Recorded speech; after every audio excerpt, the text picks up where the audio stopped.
What's that picture in the glass? Where is that?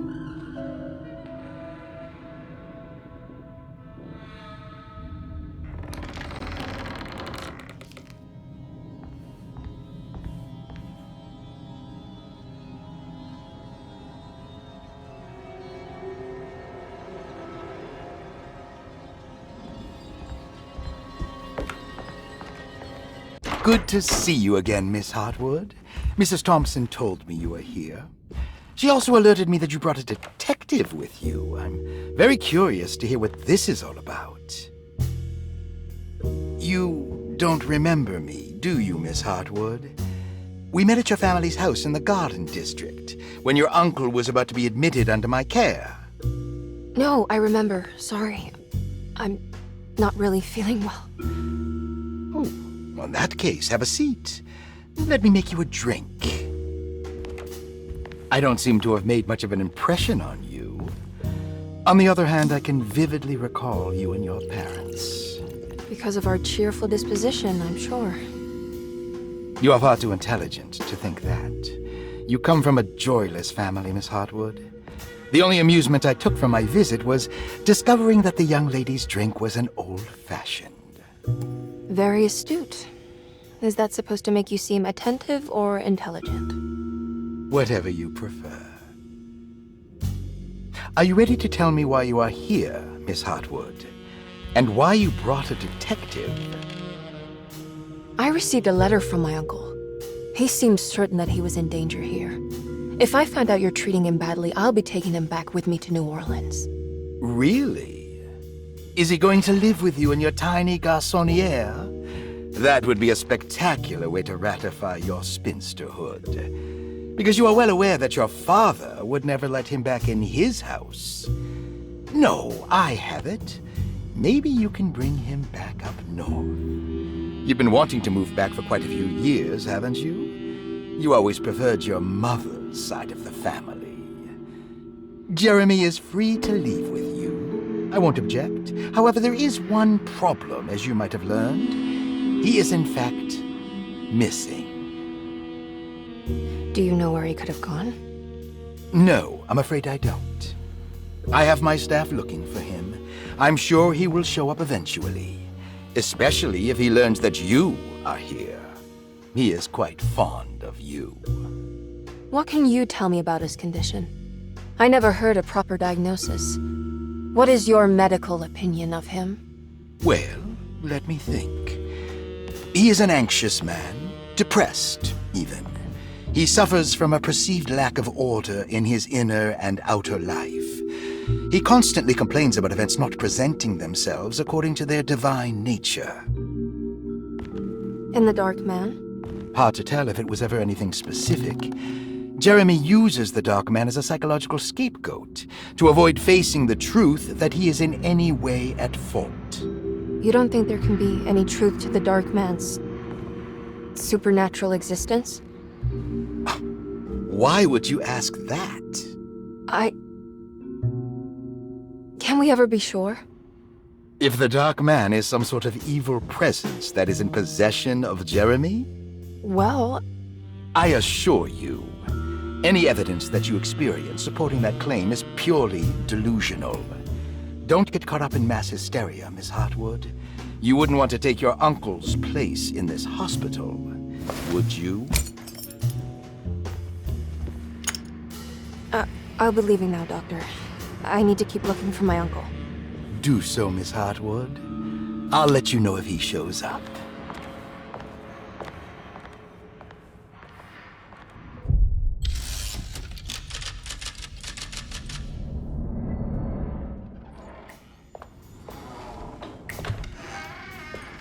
Detective Carnby!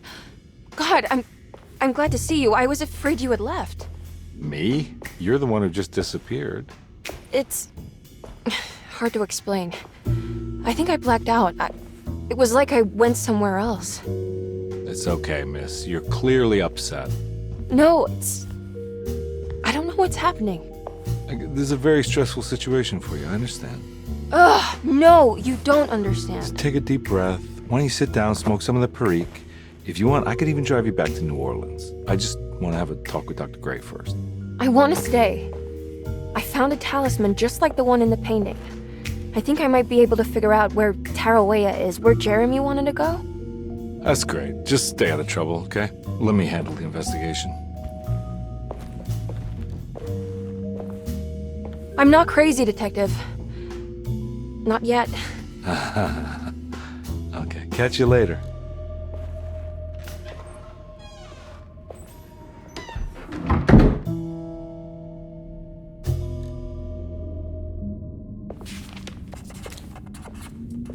If a talisman like this can open up doors between the French Quarter and Derceto, then maybe Jeremy is hiding in some strange other world. Like Tarawea, the place he mentioned in the book. No matter where he is, it's clear that my search won't be limited to Derceto.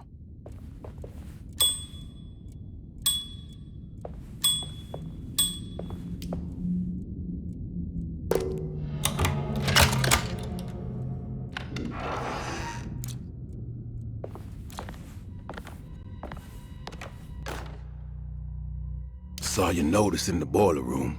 You should know Mr. Chance won't be coming back. I got no business being in there myself, but you can take a valve from the wine cellar if you want to try to stop the steam pouring out. Be careful.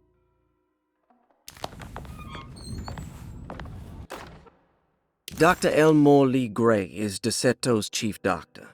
Accounting and all administrative work is handled by me, Paul Waits. Magdalena Thompson, or Mags, is responsible for the house.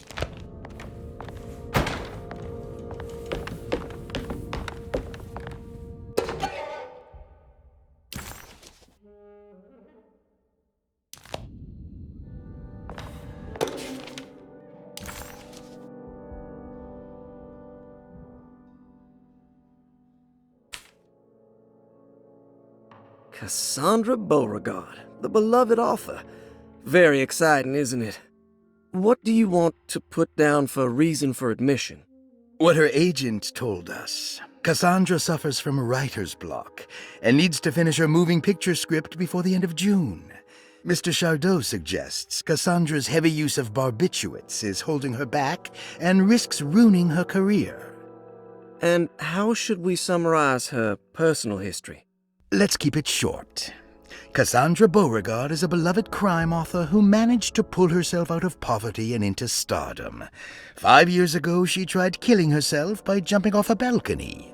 The incident left her a cripple, and now relies heavily on her wheelchair.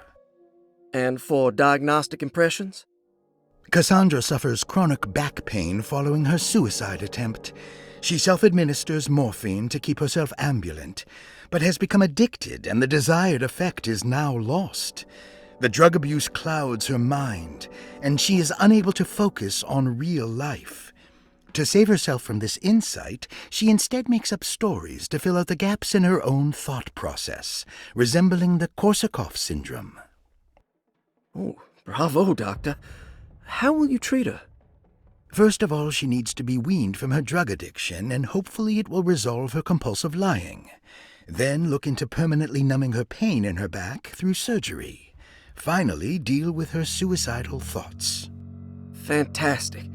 With such a short time before June, I really hope she gets better soon. We will do what we can.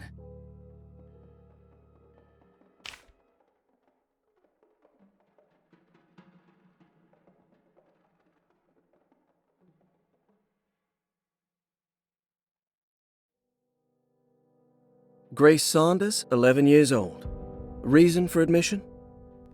The mother insists on strict supervision by a proper gentleman to avoid further perversion of Grace's adolescence. Personal history? Grace's family possesses modest wealth and status. Her childhood seems ordinary, spending most of her time with private teachers and family friends. Grace's father recently passed away, leaving her mother the sole caregiver. And diagnostic impressions? Grace has trouble dealing with her father's death.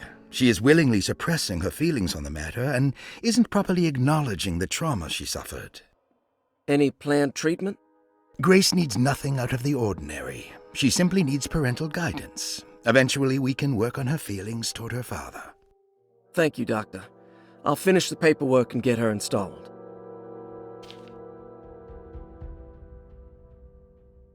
Malcolm McCarthy, 54 years of age. Reason for admission? McCarthy admitted himself to Dorsetto, stating simply that he needs some damn rest.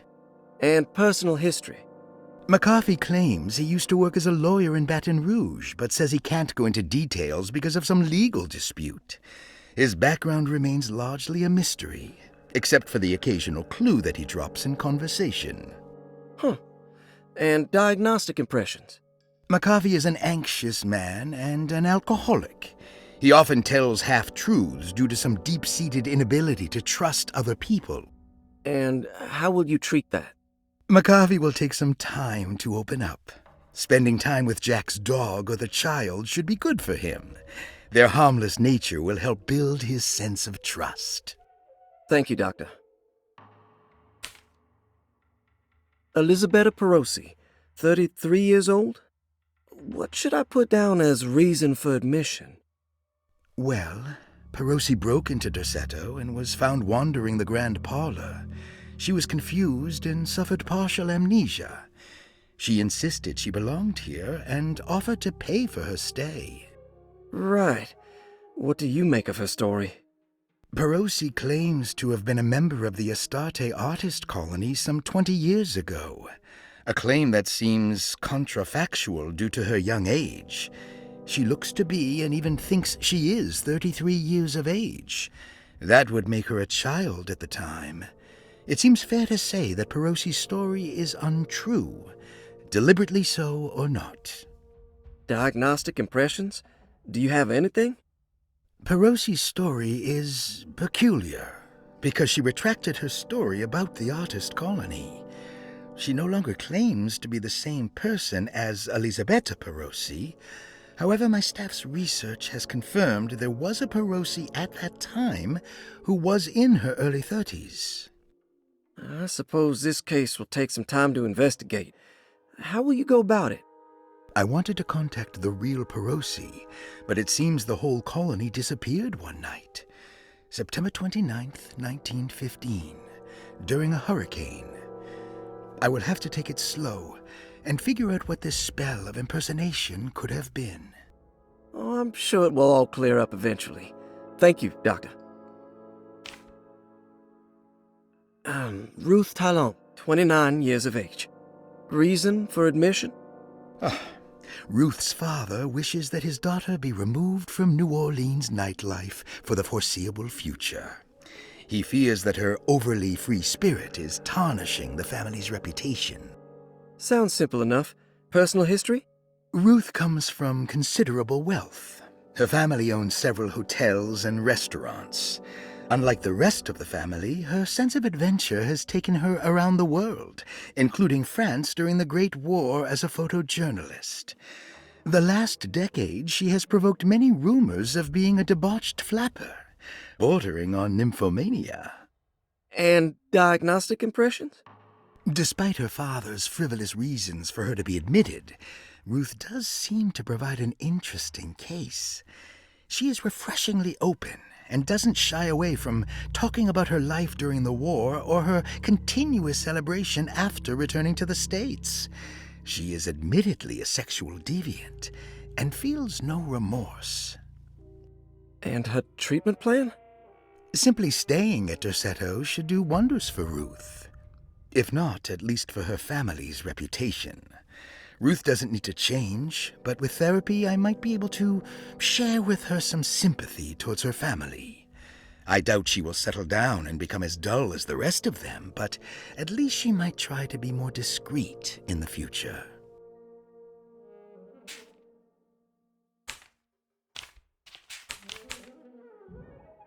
Interesting. It's all the patient files except for Jeremy's.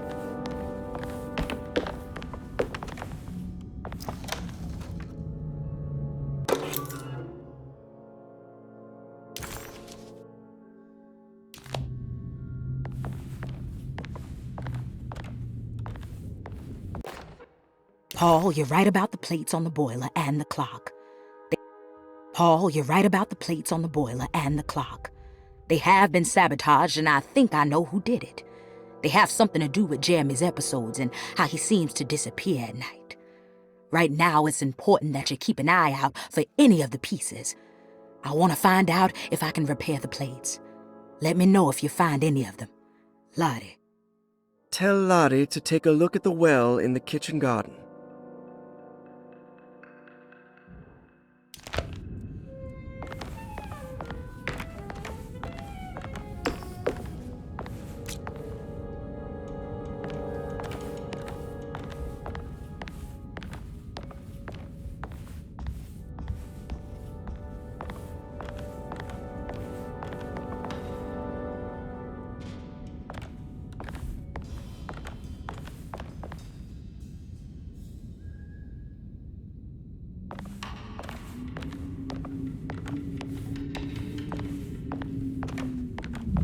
Looks sturdy. Doubt I'll be opening this.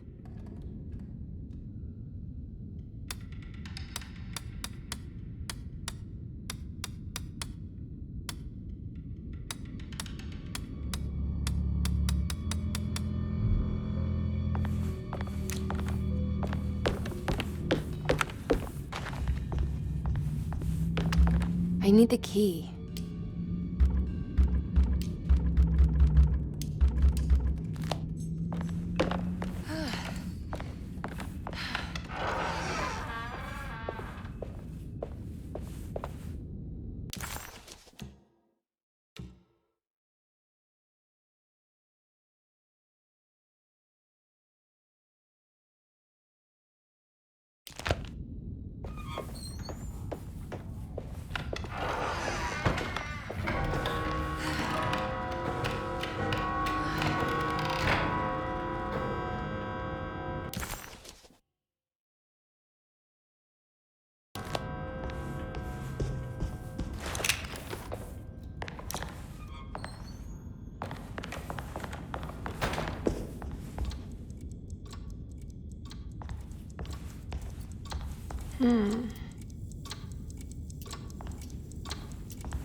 What's that stain? Looks like some kind of rot.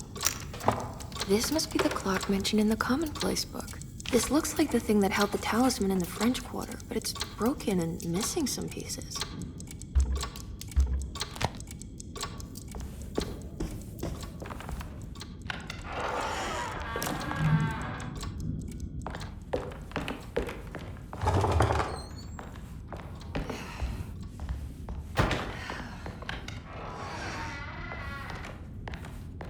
Jeremy's room. All back to normal.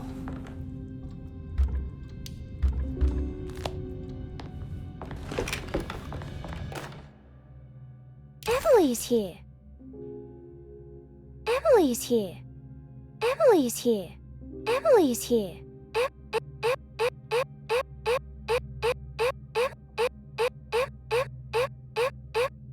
Emily's here.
What a strange but beautiful room.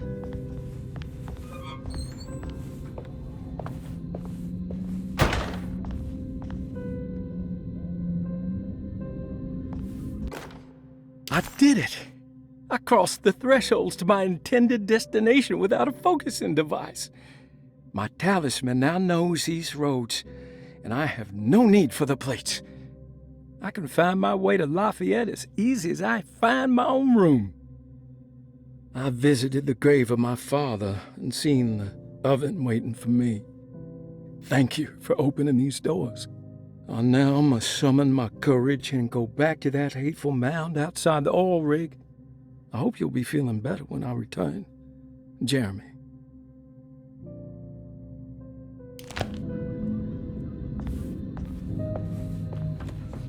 Are these zodiac signs?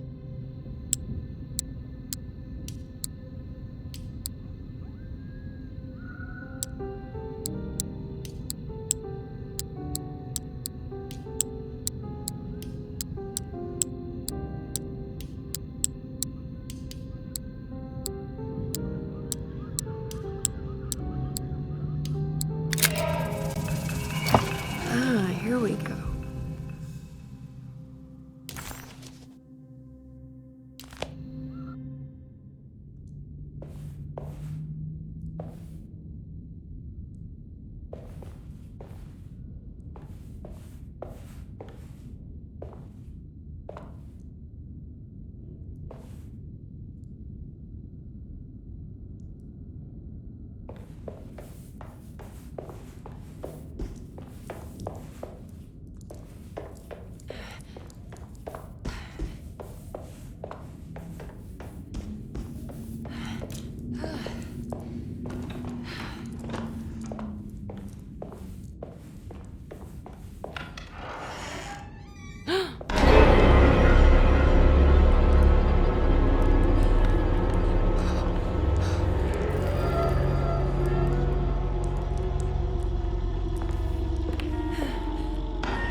Everything's back to normal.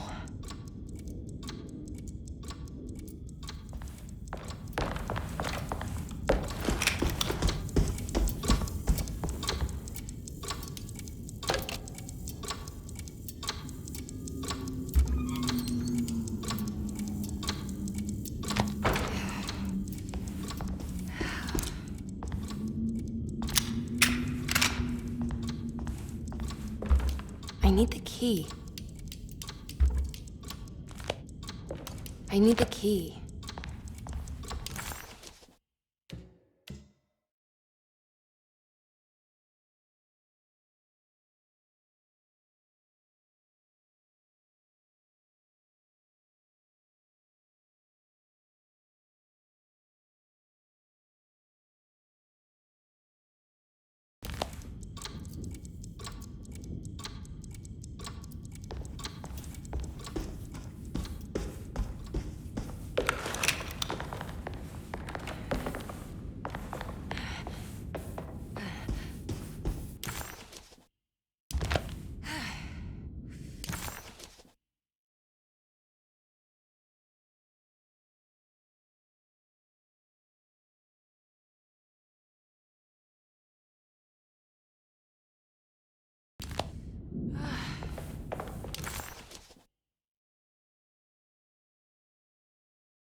I need the key.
Good evening, Miss Hartwood. That is your name, isn't it? I would be terribly embarrassed if it wasn't. You're right. Emily Hartwood, Jeremy's niece. Nice to meet you. Ruth Talon.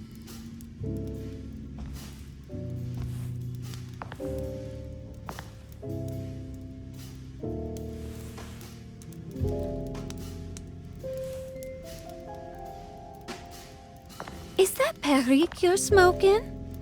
How terribly quaint. Maybe so, but I like it. Would you care to share some? That smell is making me feel very nostalgic.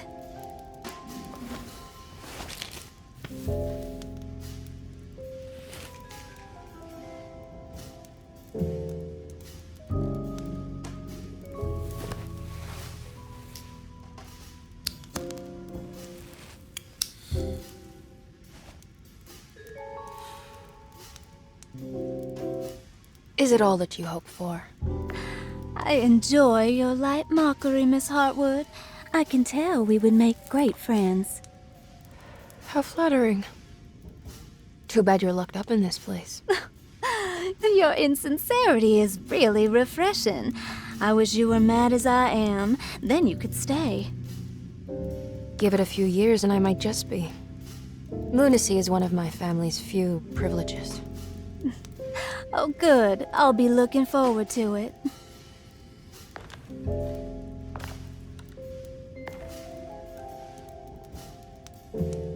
You don't know anything about what happened to Jeremy, do you? Everyone here is really strange, and it's hard to know what to make of anything you hear. Occasionally, it sounds quite exciting, though. Good versus evil and all that. I'm sorry, but I don't think I have anything useful to share. It doesn't matter. Thank you for the much-needed break. Bon voyage.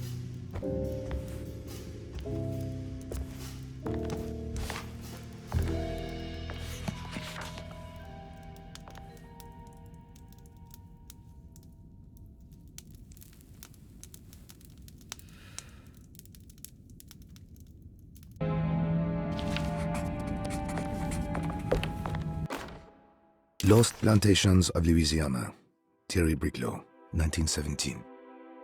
Derceto was a small plantation on the eastern shore of Lake Pontchartrain. The land was considered difficult for industry and was sold for only $30 to Elijah Pickford in 1818. Pickford employed hundreds of workers from nearby New Orleans to clear the woods and build a small plantation mansion facing the lake with a striking Greek Revival temple facade. Derceto kept a modest production of Perique tobacco and indigo that persisted up till the Civil War. During the antebellum era, Derceto was the source of many rumors concerning voodoo and witchcraft. People who traveled the lake reported seeing people dance at night in front of bonfires, bleating and wailing. On June 17, 1862, Captain J.W. Norton of the Union Army recounts leading a raiding party from ships anchored in Lake Pontchartrain in order to seize control of Derceto and free the slaves working there. The captain was surprised to find the workers fighting back with unprecedented zeal. Norton's account describes these men and women as enraged with fanaticism. Pickford reportedly tried to placate the raiders, but was shot in the confusion. Captain Norton left the mansion burning and retreated to his ships with his men. Derceto was left in ruins for several decades. The ownership of the land was long disputed and returned to the Ledoux family in 1901. Several police reports were filed during the following years as the Ledoux tried to get rid of a camp of squatters on their land. The police made several visits to remove the trespassers, but the people kept returning. On November 1st, 1907, Inspector Legras of the police charged a deadly attack in order to save several children kidnapped by the squatters. Many were killed, and even more were jailed. The following year, Ledoux rebuilt Derceto, incorporating the surviving stone foundation and adding a magnificent wrought iron conservatory. The farmland had been reclaimed by the surrounding woods, so it was no longer profitable to use as a plantation. Instead, the house was turned into an artist's colony. The Astarte Artist Colony was a successful group of artists, including figures such as painter Heinrich Cassel and poet Nora Keith.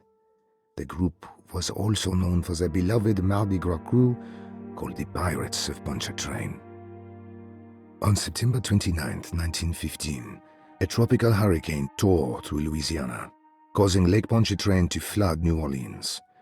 Due to the remote location of Derceto, it took almost 2 weeks for outsiders to learn that the artists' colony was abandoned. The 12 residing artists had all vanished without a trace. The empty mansion of Derceto still stands on the shore of Lake Pontchartrain, with much of its temple facade intact. The Ledoux family currently has no intention of repairing the house.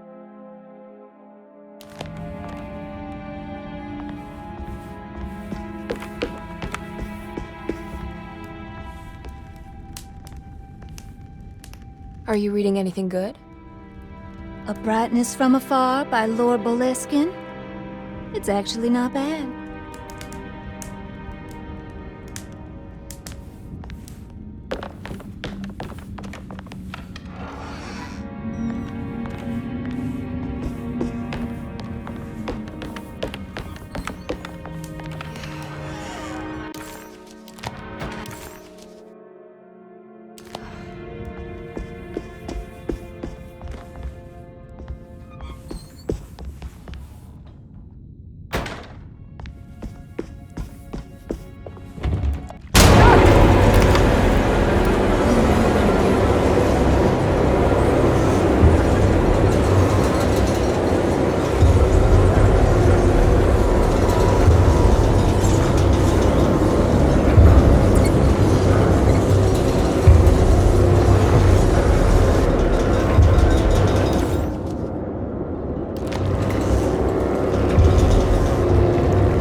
I don't understand what's happening.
Kawesaki nante mwen, Mumfamisaki nante mwen, Men le anjeni man yo deshena. What are you doing sneaking around? You almost scared me to death. I'm sorry. I didn't mean to disturb your ritual. I wouldn't have guessed voodoo was in practice at a place like this. The doctor may be all about science, but I know these roots have power. Do you know what's going on here? I have a feeling Derceto is cursed. There are several players with stakes in this game. Derceto isn't cursed or blessed. It's a battleground. And it would all be a lot better if you could get your uncle out. Sooner than later. That's all I'm trying to do. I wish you the best of luck, Miss Harwood. I really mean that. Now, if you'll excuse me, I need to look after my gumbo.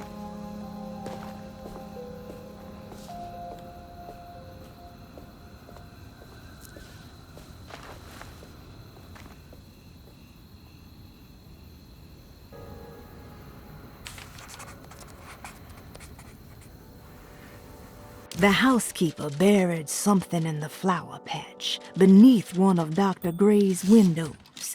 She was singing in some Creole language, performing a peculiar bourgeois voodoo ritual. Certainly not an unfamiliar sight in the French Quarter, but voodoo had never felt this bitter to Emily.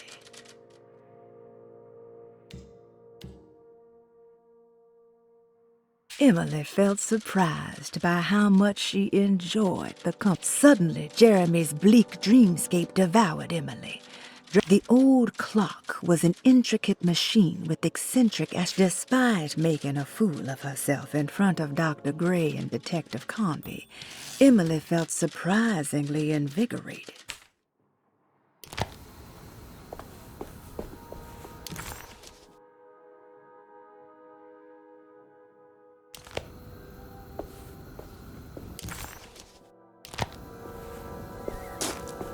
What's that?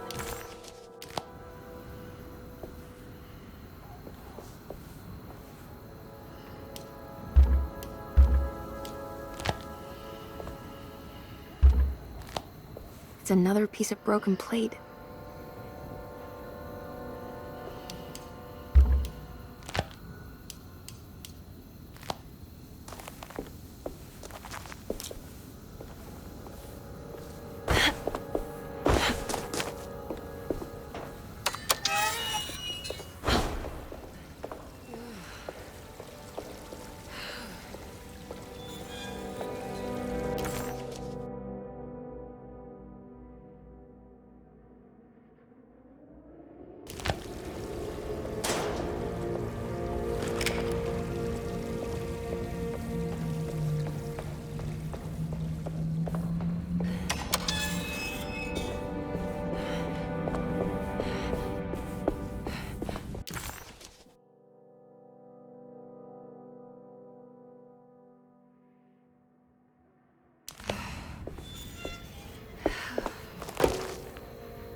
It worked.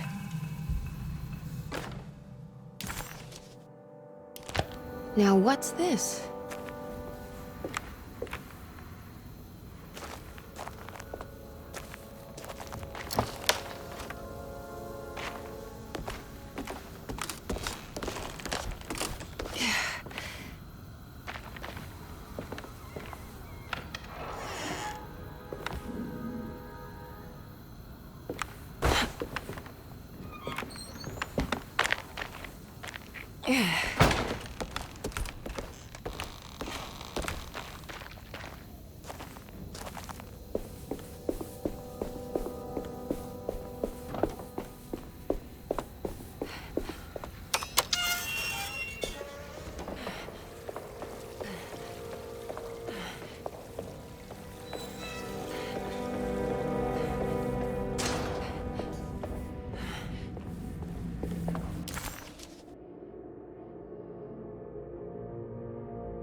There we go.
Hmm.